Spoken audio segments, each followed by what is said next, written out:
রাস্তা পিছিয়েছি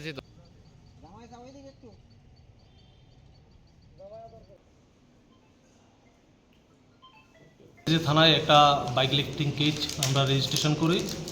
ওই কেসের ইনভেস্টিগেশনে আমরা দুটো বাইক রিকভারি করি এবং ওই কেসে আমরা 6 জনকে মোট অ্যারেস্ট করি। ওদের জিজ্ঞাসাবাদে আমরা গত কালকে আমরা 4টা বাইক আমরা রিকভারি করতে সক্ষম হই। ওই বাইকগুলো পুনাবন বর্ডার এরিয়ায় জঙ্গলে রাখা অবস্থায় ছিল, যেগুলো মানে বর্ডার ওই পারে পাচারের উদ্দেশ্যে রেখেছিল।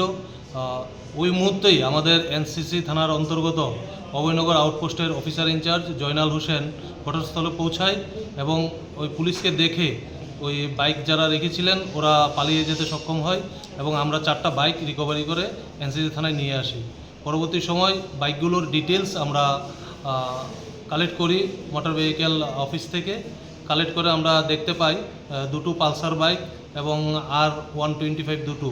এর মধ্যে তেলিয়ামুড়া থেকে একটা বাইক চুরি হয়েছিল এবং বিশালগড় থেকে দুটো এবং গন্ডাছড়া থেকে একটা।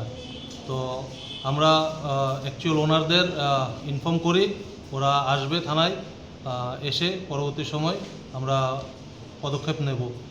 এবং এই কেসে আমরা আরেকজনকে গতকালকে আমরা অ্যারেস্ট করতে সক্ষম হই, যে নাকি ওই 6 জন অ্যারেস্টের পরে এই বাইকগুলোকে ওই জায়গায় রাখতে এবং ওই মধুপুর পুলিশ স্টেশন এরিয়া পুনাবন এরিয়াতে ওদের একটা গ্যাং আছে যার সাথে ওর যোগাযোগ, সেই বাইকগুলো ওখানে রাখার ব্যাপারে ওর হেল্প ছিল।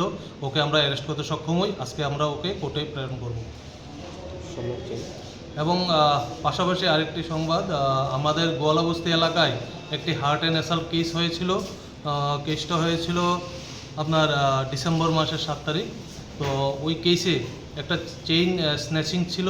পরবর্তী সময় আমরা ইনভেস্টিগেশনে একুশদের অ্যারেস্ট করে ওদের জিজ্ঞাসাবাদে আমরা এই স্বর্ণের চেইনটা রিকভারি করতে সক্ষম হই। বর্তমানে চেইনটা কোর্টের অর্ডার মূলে আমরা হ্যান্ড ওভার করবো অ্যাকচুয়াল ওনারকে। আর চোরকে কোনো আটক করেছে?